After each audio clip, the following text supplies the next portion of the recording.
What is sound ecclesiology? Faithful ecclesiology is ecclesiology that is representing accurately what is in the Bible. Okay.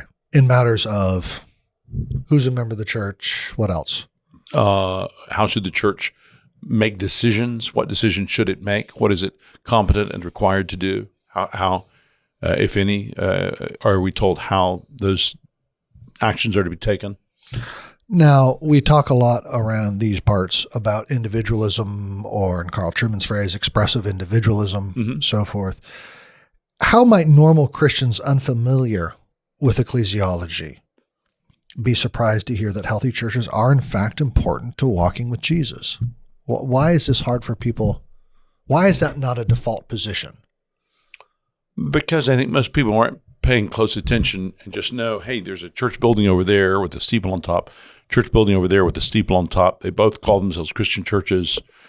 So they're all basically doing the same kind of thing. And they might spit at each other because one has blue paint, the other has red paint. But it's just, they're all doing the same thing. They just have different adjectives or adverbs on who they are or what they're doing. Baptist, Presbyterian. That's right. Yeah. Fine, they see different churches, but how's that getting in the way of their understanding the significance? Because I think they assume that there's a basic sameness. Yeah, that it's the difference between Crest and Pepsodent. Yeah. If it was a really important difference, we wouldn't be allowed to make the wrong choice. The FDA wouldn't allow us to do that. Right. And so surely Almighty God, who's holy and perfect, he's not going to allow us, as creatures made in his image, to make eternally fatal choices. People often do seem to think, oh, Christians disagree on this, and therefore doesn't matter. That's right. If Christians, if two people who call themselves Christians and mean to live as Christians disagree on something, by nature, then it cannot be important. And I would just say, well, actually, the New Testament doesn't seem to agree with that at all. Mm-hmm. You look in Galatians 1, Paul is saying that, look, if even he comes back and speaks a message to them other than the one they know that saved them, that they should treat him as someone who's accursed spiritually. Mm-hmm. So what do you say to the person who's just like, I'm not sure ecclesiology is that important, Mark? Yeah. What's your first response? Well, it depends on the setting and my relationship. But I mean, just right now in this conversation with you, I would just say that tells me a lot about that person and nothing about the church and how important it is. Tells you what about the person? That they don't think those things are very important. Well, they just told you that, right? I understand that. But that's like saying, that's like you asking me the question, I'm looking right down the barrel of a rifle, and I'm telling you, I don't think this rifle is very important. Right. Okay, so what has that told me? Well, it's not really told me anything about the rifle. Yeah, it's told me a whole lot about that person. Okay. Fair enough. You're asking me about that whole thing. I'm telling you, it's telling me a lot about the person who's saying that. It informs me not at all about the church. It informs you what that person's not been taught. At least that. It informs me that person has been obviously satisfied to draw a dangerously erroneous conclusion. Such a person might think that their broken leg is just a mistake of their own senses because they don't like the idea. Right. And therefore, the mere fact that an x-ray identifies one and a doctor tells them they have one because they don't like it, they think that somehow, invades ontology and somehow makes it less real, the fact they don't like it. Where, I've often told the story of me being in this theology seminar on the doctrine of God and asked somebody a question, and this guy speaks up and he says, well, I like to think about God like this. And after a couple of minutes, I say, well, Bill, thank you for telling us so much about yourself. We're curious about God. And we have no reason to think that merely because you like to think of him some way that bears any particular relation to reality. Yeah. So that's not to rain on what you like. What you like may be good, it may be bad, but we have to have an external standard to judge that, unless we're to take you as the standard of what God is like. And I would just, personally, were I you, I'd be reluctant to be in that position. How does healthy membership protect the gospel? Because you have people who not only themselves are claiming to be following the Lord, which is essential, but you have other people who are standing around looking at them and going like, yeah, I can't tell perfectly.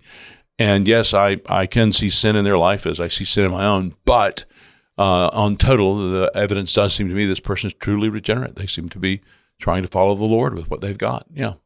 And so they are therefore at least a somewhat reliable guide on at least the essentials of what it means to be a Christian. The individual is. That's right. The person is claiming that because of the testimony of the church.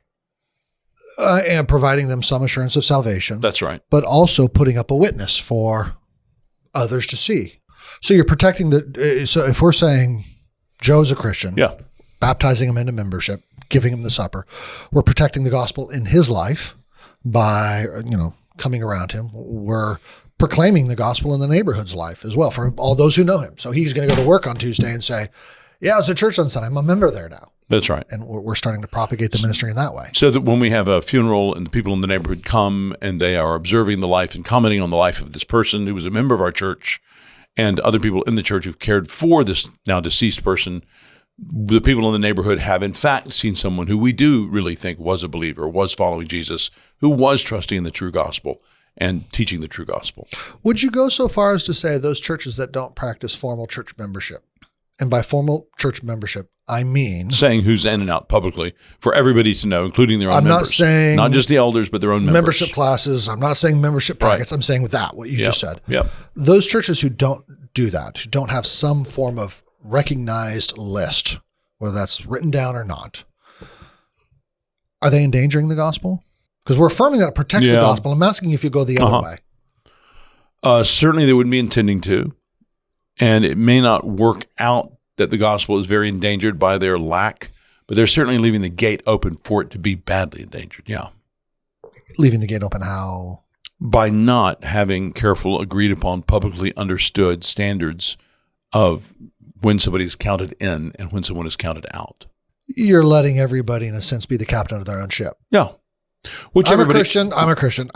Which everybody is in some sense. But there is this mediating structure between the individual and the world that Jesus himself set up called the church. Yeah. And that church has a very important role to play in validating, confirming, magnifying. I love the phrase in the first London Confession. In defining the church, it uses the phrase by mutual consent. By mutual agreement.